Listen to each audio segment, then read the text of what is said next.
जी हाँ दोस्तों, जैसा कि आप सबने देख ही लिया होगा वीडियो में कि अक्षरा सिंह आरती से मिलने गई हुई थी। जब आरती से मिलने अक्षरा सिंह उनके गांव गई थी तो वहां पर काफ़ी भीड़ लग गई, तो अक्षरा सिंह बहुत परेशान हो गई, इसलिए पुलिस की सिक्योरिटी की उन्हें ज़रूरत पड़ गई। जब वो आरती से मिलने गई तो उनके गाँव का सैलाब काफ़ी उमड़ गया, और जब आरती और ने छोटू की घर की जब मौत हुई थी और छोटू की, तो बहुत परेशान थे, इसलिए अक्षरा सिंह तब नहीं पहुँच पाई। जब उन्हें पता चला कि छोटू की प्रेमिका की शादी हो चुकी है उसके बड़े भाई मनु के साथ, तो उन्होंने सोचा कि उसने जो भी किया अच्छा किया, इसलिए वो उससे जब मिलने गई तो उसके लिए एक गिफ्ट भी लेके गई। वो गिफ्ट भी हम आपको दिखाएंगे आगे चल के।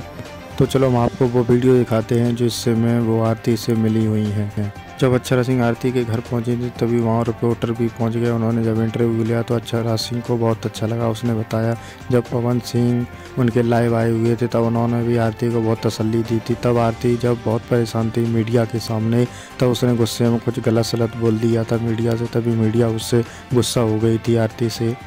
ये सब देख के अक्षरा सिंह को बहुत अच्छा लगा कि आरती अपने जीवन में बहुत खुश है। तो दोस्तों, आप कितना खुश है कमेंट में ज़रूर बताएं।